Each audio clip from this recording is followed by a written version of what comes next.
Well, thank you, Vinod, for that very kind introduction.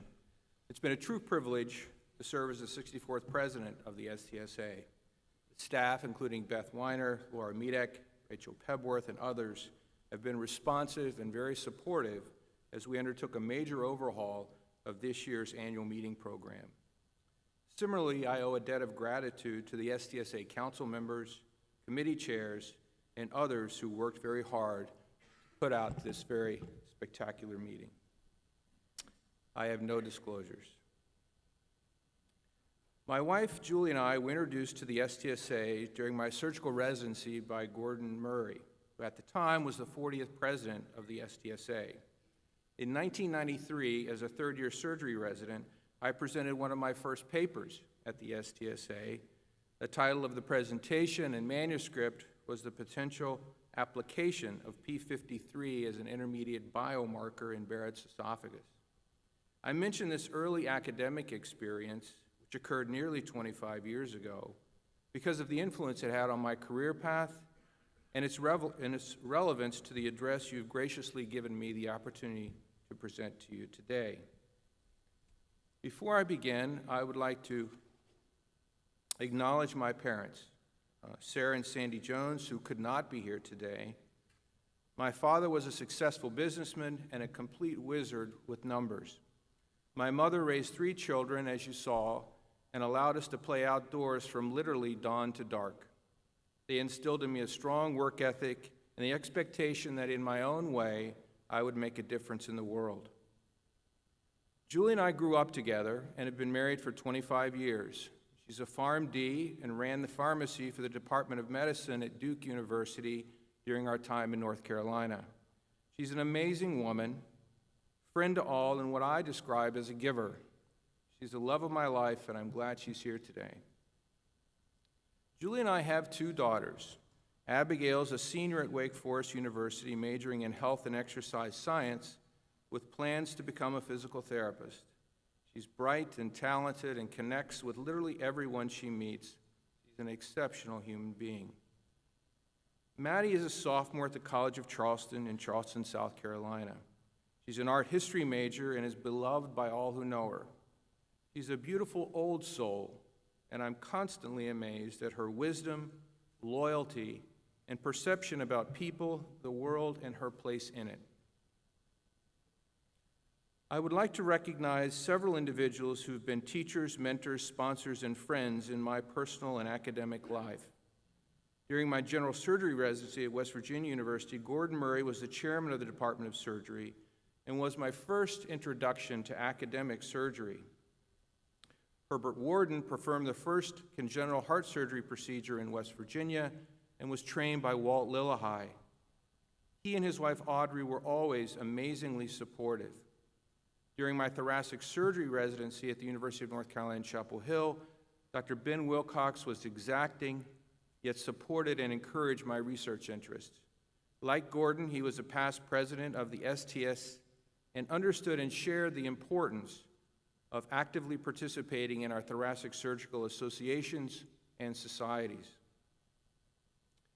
In 1999, I joined the faculty at the University of Virginia and immediately benefited from R. Scott Jones being the chair of the department.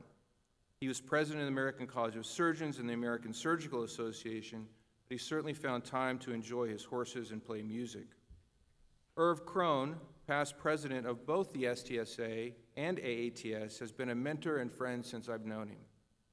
Irv was always an advocate and encouraged my research efforts in academic advancement. Finally, I was fortunate to work with Tom Daniel.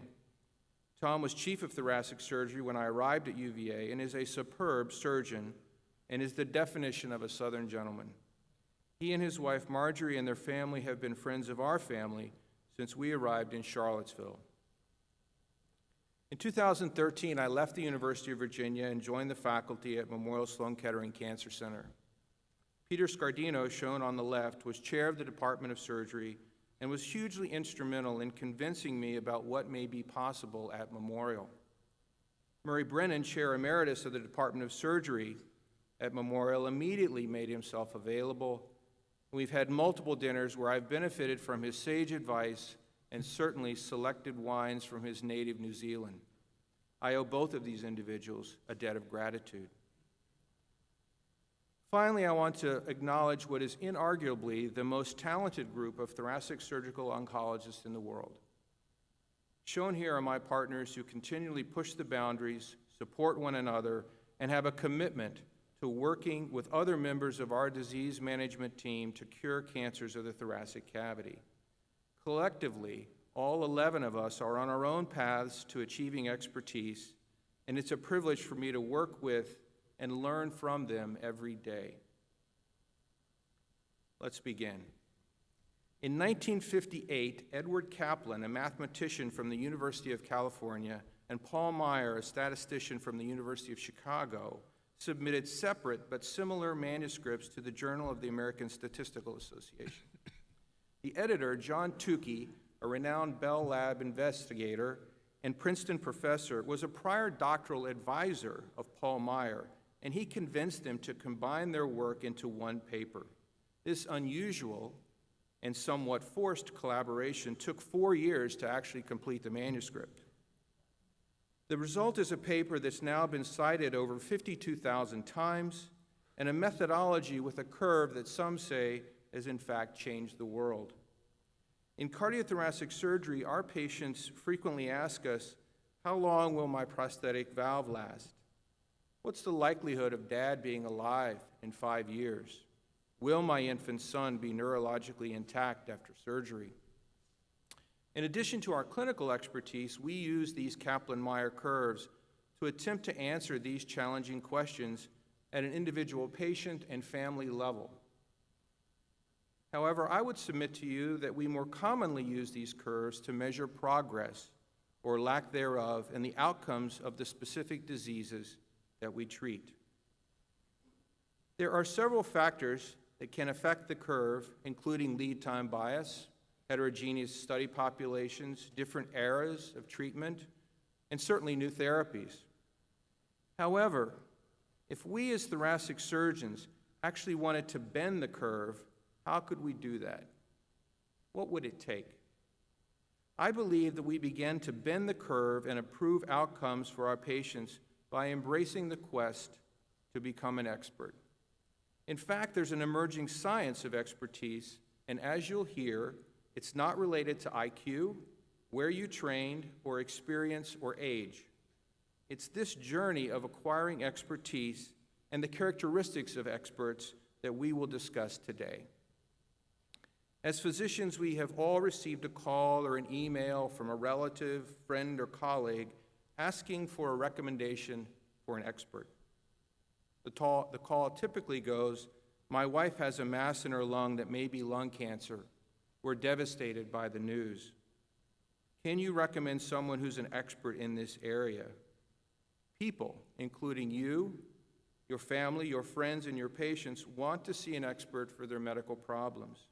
We all want to be cared for by someone who's more than just competent. They are superb. They understand the disease, surgical and non-surgical options for treatment. They have excellent outcomes, and preferably, they are generating and contributing new knowledge to that very specific field. They're experts. Part of the process of acquiring expertise begins with meeting certain standards, usually in the form of examinations. As thoracic surgeons, we have a long history of taking challenging high-stakes exams. However, collectively, the most difficult set of exams in the world are those administered by the Transportation Office of London in order to become a London cab driver. As highlighted in a 2014 article in the New York Times Magazine, prospective cabbies spend 4 years taking progressively difficult oral and written examinations. They log over 50,000 miles of training runs and spend literally thousands of hours studying how to most efficiently navigate the labyrinthine 25,000 streets and 12 bridges that cross the River Thames in central London. There's no Google, and navigation using GPS is challenging in this very poorly laid out city. Julie and I were recently in London, and I asked several cabbies about the knowledge And to a person, they described it as the hardest thing they'd ever done, but were also very proud of their achievement. This incredible feat of memorizing and developing mental representations has been studied by psychologists and neuroscientists. McGuire and colleagues published their findings in the Proceedings of the National Academy of Science in 2000, where they found a significant increase in the size of the posterior hippocampus of London drivers compared to bus drivers. Importantly, this increase only became apparent on brain imaging after they completed the knowledge. This and other similar research demonstrates that our brains can adapt and change once adulthood is reached, and that we are not limited by some predefined capacity for learning. In his recent book entitled Peak, Anders Ericsson, a psychologist, describes other examples of expertise found in violinists, chess masters, athletes, and yes, surgeons. Ericsson makes the important observation that experts do more than just practice. They deliberately practice. Characteristics of deliberate practice include a well-defined, focused goal, feedback, and a willingness to stay slightly outside of our comfort zone. In essence, instead of trying harder, experts try differently. In addition, studies have shown that expertise is not a function of IQ, age, or experience. What is uniform in all of the studies of expertise is that it takes time, commitment, and that it's goal-oriented. It's also well known that cognitive gains made with deliberate practice require maintenance. Several studies have shown that when we stop practicing, we lose our advantage, and we move from being expert to just good enough, or perhaps worse. Recently, our own STSA member, Joe Duraney, and colleagues published an expert opinion in the Journal of Thoracic and Cardiovascular Surgery on the role of deliberate practice, imaging, and structure in their quest for surgical perfection. Shown here is a 3D model of a heart with Ebstein's anomaly, as well as a 3D transesophageal echocardiogram of the mitral valve with a flail anterior leaflet. The authors make the point that the use of technology, particularly 3D imaging, and a review of operative videos can enhance deliberate practice and improve performance. In addition, and unsurprisingly, if you know Joe, he also included a section in the article on deliberate practice and how it intersects with jazz improvisation. While the majority of science behind expertise has focused on deliberate practice and the related concept of flow, I would suggest that there are other characteristics of which I've observed in individual surgeons and researchers whom I believe are experts in their field. Recently, I attended a talk by Roche Perret, a strategist and member of the Wharton School of the University of Pennsylvania, who reminded me of the tragedy that happened on January 28, 1986. On this day, the Space Shuttle Challenger exploded 79 seconds after launch, 9 miles above the Earth. It was a very public failure, watched by millions of people on television, and 7 people died, including the first teacher who would go into space. However, as later analysis would show, perhaps there were weak signals that actually predicted this would happen. January 28th, it turns out, was predicted to be a cold morning. Prior studies had identified that O-rings that seal the hydrogen fuel boosters may not work well in colder temperatures. Concerned about this, NASA officials gathered the night before the launch. Information was requested and subsequently faxed to NASA by Thiokol, manufacturers of the O-ring. Here in graphic form is the data received by NASA the night before the launch. As shown, there's no relationship between temperature and O-ring failure. Based on this information, NASA cleared the launch for the following morning. NASA had asked the question if there was a relationship between O-ring failures and ambient temperature. Wrong question. NASA only looked at the times when the O-rings failed, but they excluded looking at the times when the O-rings were successful. Look now at the graph of the full data set, made available only after the Challenger tragedy, this time including successes denoted by the blue dots rather than just the failures as shown in the red dots. The temperature at Cape Canaveral the morning of the launch was a chilly 31 degrees, cold even for Florida.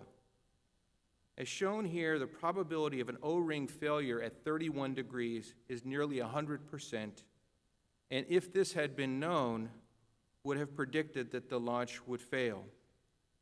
And tragically, it did. There were weak, or perhaps not so weak, signals that were not amplified and resulted in tragedy. Experts in surgery recognize these weak signals, whether it's in the pre- or post-operative assessment of a patient, during an operation, or assessing data from our research laboratories. Experts look for these weak signals and allow them to be amplified to expose larger issues, some of which may be relevant to patient safety, patient outcomes, or next steps in research. In cardiothoracic surgery, I've often observed expert surgeons navigate through an amazingly complicated operative procedure with relative ease, while others perform the same procedure and it takes twice as long and there are complications. Why is this? Is it because the non-expert surgeon can't operate? Absolutely not. I believe it has more to do with sampling errors, failure to recognize and appropriately amplify weak signals, and ultimately make the correct decisions. When you talk with expert surgeons and ask them how they have excellent outcomes, they frequently mention seeing things that in isolation appear to be rather innocuous, but in conjunction with other signals result in modification of the procedure and the desired outcome for the patient. In addition to amplifying weak signals, experts are generally humble and not overconfident. However, as shown here, Frank Knox, then Secretary of the Navy in 1941, was supremely overconfident and stated, "No matter what happens, the U.S. Navy is not going to be caught napping." This was less than 24 hours before the Japanese bombed Pearl Harbor. Interestingly, it turns out that there's some science to suggest that overconfidence can be a significant problem and barrier to developing expertise. In 1999, David Dunning and Justin Kruger from Cornell University reported the results of a series of clinical trials entitled Unskilled and Unaware of It. Pretty cool title. They subsequently won the 2000 Nobel Prize in Psychology for that work. The Dunning-Kruger effect occurs when people fail to adequately assess their level of competence, or more specifically, their incompetence, at a task and thus consider themselves to be much more competent than everyone else. As shown in this graphic, the individual with no expertise is supremely overconfident, sometimes referred to as the confident idiot, or the "I was blind but now I see" mentality. However, with increasing expertise, reality sets in and the thoughts of "there's more to this than I thought" to a low point of "oh man, I'm never going to understand it," to finally an appropriate increase in confidence commensurate with expertise, resulting in the wisdom to know that it's more complicated than I originally thought. In her book, Being Wrong, Catherine Schultz makes the point that it's not in our human nature to even imagine that we could be wrong. Similarly, the court jester, touchstone in Shakespeare's As You Like It, differentiates between the fool and the wise man, saying, "The fool doth think he's wise, but the wise man knows himself to be a fool." And finally, we've all heard the phrase, "This is not my first rodeo," often stated by the guy in his second rodeo. In surgery, we observe overconfidence, or more likely poor preparedness, when surgeons perform procedures that they do rarely, have little experience, and are not familiar with managing the complications that can occur.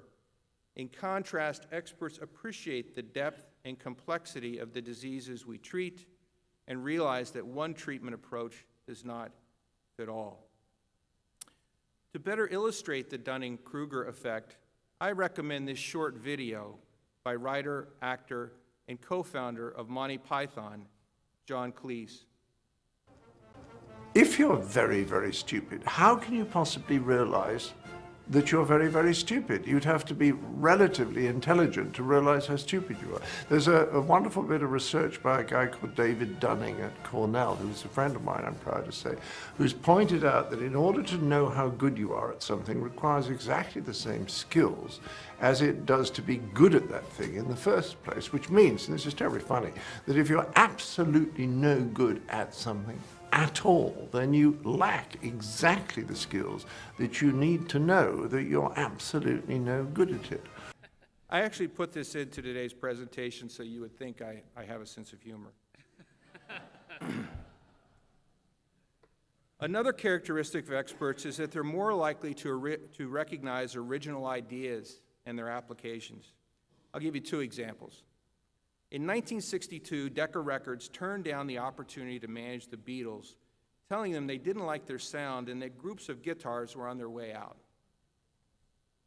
John, Paul, Ringo, and George promptly walked across Abbey Road and signed a contract with EMI and Brian Epstein, and I think we know how that turned out.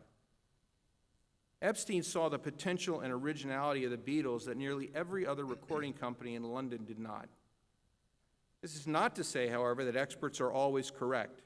As shown here, in 2007, Microsoft's Steve Ballmer made the wrong call, stating, "That iPhone is the most expensive phone in the world, and it doesn't appeal to business customers because it doesn't have a keyboard." The iPhone's now sold over 1.2 billion units with $700 billion in revenue, which is $100 billion in profit.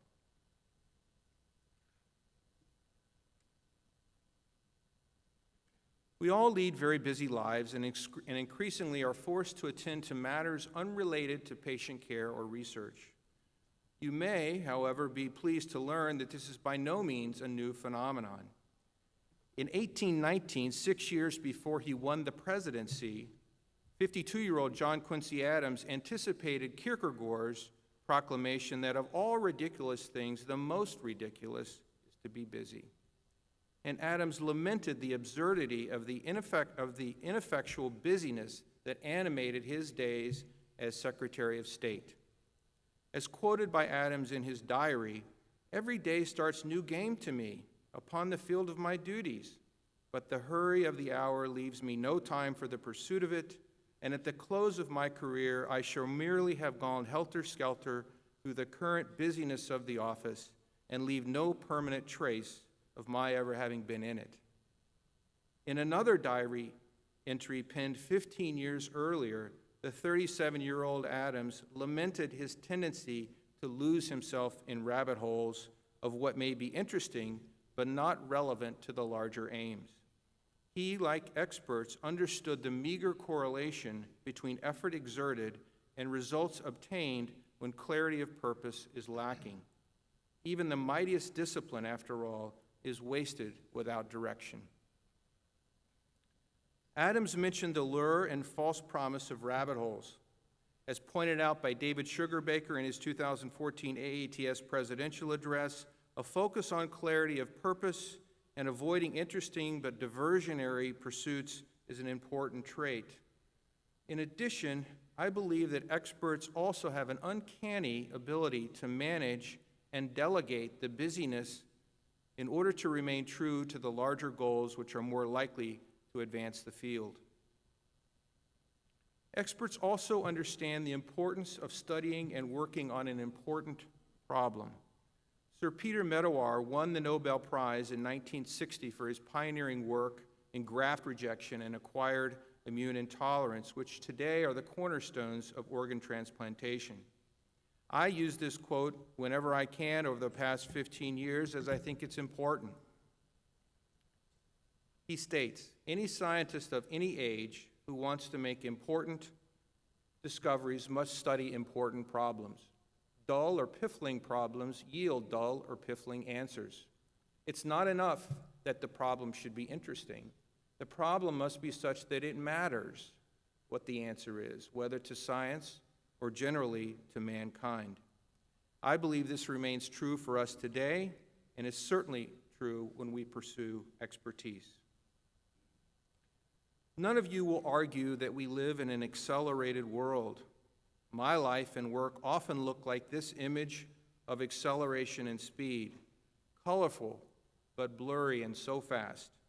I'm sure you too have experienced the feelings of stress and powerlessness that living in this fast-paced world can often evoke.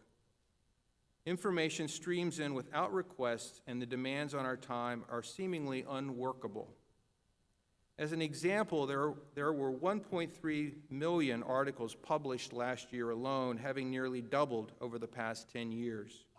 We now have 6,500 medical journals, and 1,000 of these are related to cardiovascular medicine, surgery, and oncology. How do we keep up with the explosion of new knowledge? Moreover, the world has unfiltered access to us through email, pagers, and cell phones. How do we become experts in this type of environment? When this image on your left becomes your morning commute, your daily grind, and what you dream about, or if it loses its color and fades to black and white, I would suggest it may be time to step back. Ask yourself this: when have you stepped back in order to slingshot forward? I believe we can and should step back occasionally to change direction, get a fresh look, reallocate bandwidth, and chart a new course. Experts do this because they understand that future progress demands it. When it's always business as usual, we can stagnate and we can stop bending the curve. When I left the University of Virginia in 2013 and moved to Memorial Sloan Kettering Cancer Center, I stepped back. Sounds counterintuitive, sleepy Charlottesville for a fast-paced New York. However, I stepped back, building a new clinical practice, totally rebuilding and refocusing the lab, and meeting many new people with many new ideas. I'm not suggesting that you all relocate practices and homes, but some level of situational awareness permits those on the journey for expertise to find ways to restock, change our lenses, and focus our energies on our curves. It's well known that a discussion among peers can be heated and interesting, to say the least. However, experts appreciate and actually gravitate toward discussions with other experts about their ideas, plans, outcomes, and next steps. This quote from Alfred P. Sloan, co-founder of Sloan Kettering Institute and former CEO of General Motors, perfectly illustrates this point. He states, "Gentlemen, I take it we are all in complete agreement on the decision here. Then I propose we postpone further discussion on this matter until our next meeting to give ourselves time to develop disagreement and perhaps gain some understanding of what the decision is all about." In thoracic surgery, we do this occasionally at our annual meetings, but in highly functioning teams of experts from different disciplines, this can happen almost daily or at least weekly. The result is a better decision, a better direction, and perhaps in the case of an individual patient, a better outcome. I believe a culture of healthy, respectful disagreement is mandatory if curves are to be bent and outcomes improved. Even with deliberate practice, the avoidance of rabbit holes, and making the best decisions, experts will fail. An illustrative example of an expert who initially failed is that of Sir Paul Nurse, who was a brilliant student, but could not get into graduate school because he failed the required French exam, not just once, but 6 times. Clearly, he was not a language guy. However, a senior scientist took pity on him and offered him a position in the lab. After working 6 months in preparation for his doctoral committee presentation, he realized that the exciting and amazingly consistent results he had been generating also occurred when he included a control group. Yes, he had been doing all of his prior experiments with no control group. He was crushed and convinced that his failure, purely of his own making, was his ticket out of science. With no time to do anything about this error, he presented his work to the committee and openly acknowledged his egregious mistake. Because of his honesty and likely his promise as a scientist, he was allowed to continue. He intensified his scientific rigor and went on to identify important mutations in the cyclin-dependent kinase 1 gene and essentially discovered the cell cycle, for which he won the Nobel Prize in 2001.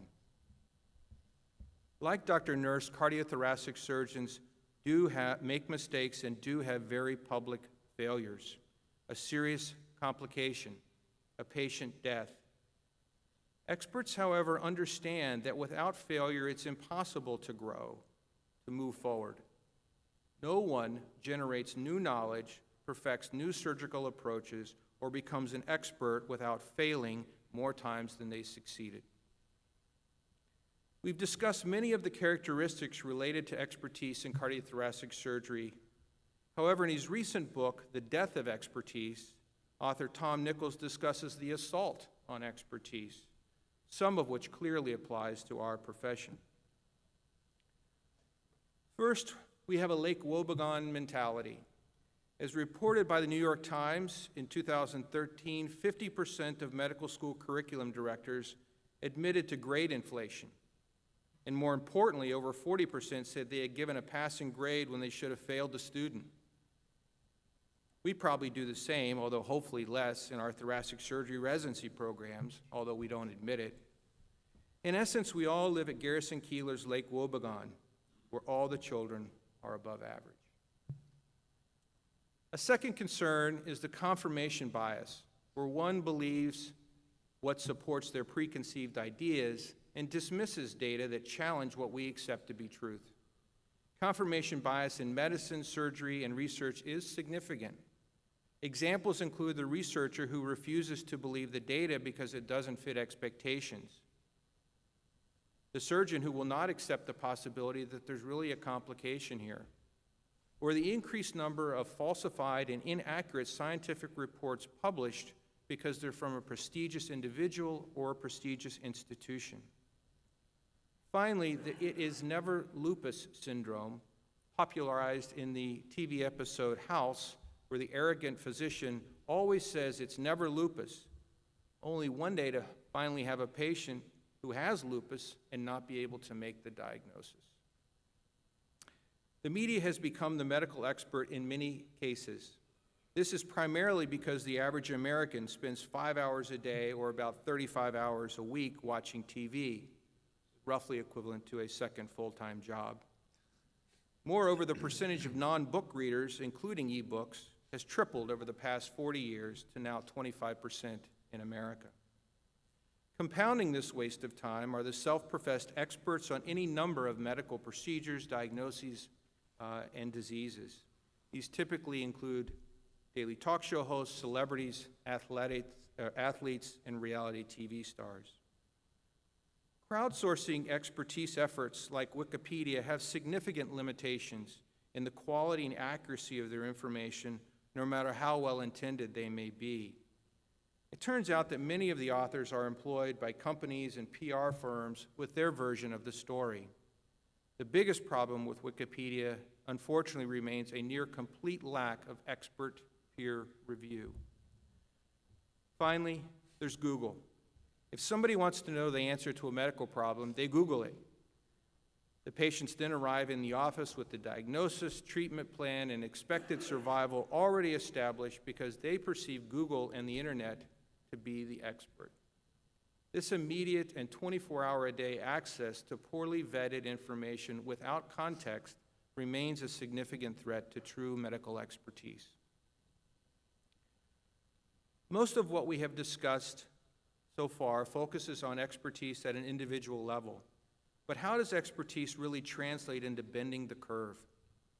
What if we moved expertise for specific diseases all under one roof? What happens when we build programs of expertise around the entirety of the disease? Could it actually enhance patient outcomes? In a recent publication in JACC in July of this year, Carroll and colleagues examined almost 43,000 TAVR procedures submitted to the TVT registry conducted at 395 hospitals from 2011 to 2015. They did this in an attempt to answer the question of whether an association exists between the quality of a procedure's outcome and the experience of teams and institutions performing TAVR. As shown in these graphs, the authors found the outcomes, including mortality and bleeding, were all significantly worse in centers where fewer procedures were performed. These results suggest that consideration be given to the development of regional valve centers of excellence, which in turn may improve patient outcomes and ultimately reduce cost. The argument is that complex procedures performed by teams of experts are more likely to yield superior results from both a patient and a payer perspective. However, do these observations really apply to other diseases? Relative to my clinical and research interest, and as shown in this word salad, there's been an explosion of new knowledge, treatments, and patients in the field of thoracic oncology. Thoracic surgical oncologists are just one piece of a larger team that helps generate this new knowledge and translate it to the individual patient. There is simply no way that one individual or even one subspecialty can be an expert in all aspects of this disease. However, when you build programs with teams of experts who are highly specialized and laser focused on their piece of the puzzle, you can really begin to bend the curve, and you can do it much quicker than you think. In a recent 2016 publication in the British Medical Journal by Sanhi and colleagues, the authors hypothesized that subspecialization, read expertise, matters. They examined the risk and volume-adjusted 30-day operative mortality in 8 procedures on over 700,000 Medicare patients from 2018 to 2013 in an effort to better understand how much subspecialization may contribute to the volume outcome curve. What is the subspecialization or expertise premise? Take surgeon A. She does 40 mitral valve repairs, while surgeon B does 100 cases, of which 40% are mitral valve repairs. Should I, as the patient, choose the highest volume surgeon for my mitral valve repair procedure? Is that important for my outcome? Well, what are the results of their study?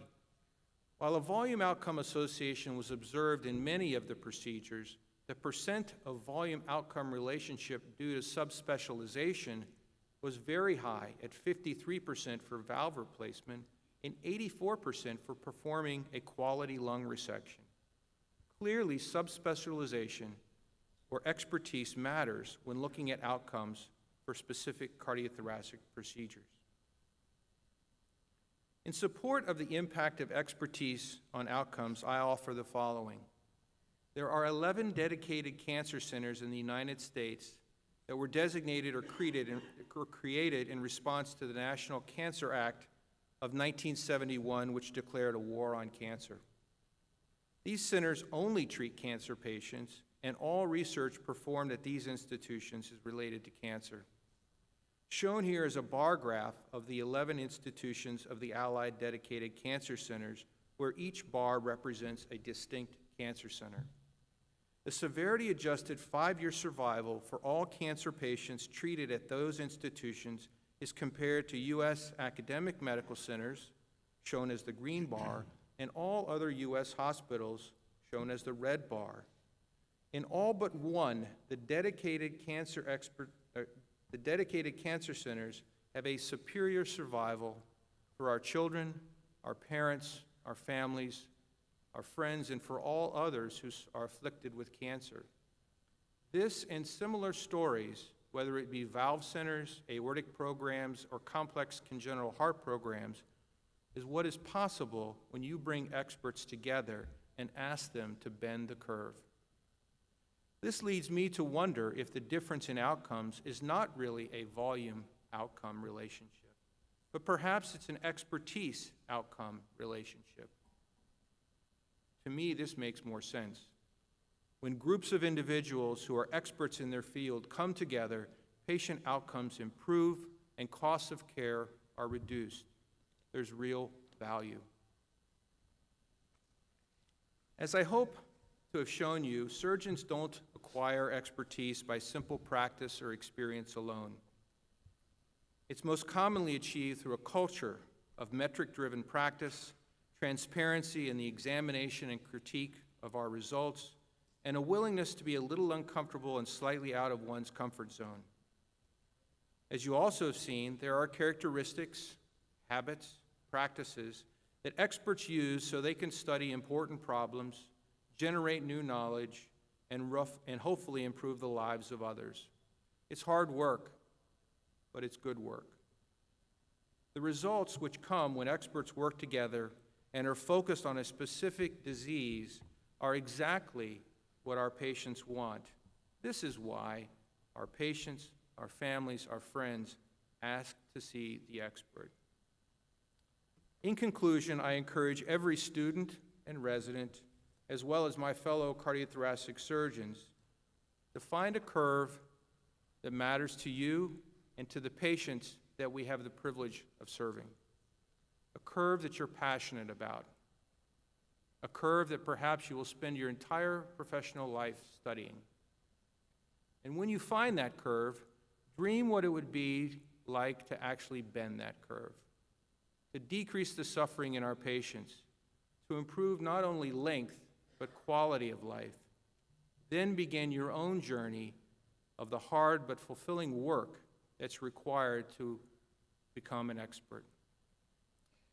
Finally, while this address is intended primarily for the surgeons in the room, I want to take this perhaps singular opportunity to remind Abigail and Maddie, my daughters, that these principles of finding your curve and becoming an expert also apply to physical therapists and art historians or whatever you decide to do. It's my hope that you, like the rest of us, will find your curve, that you will bend that curve, and that you will make a difference. Thank you again for the privilege of serving as your president this past year.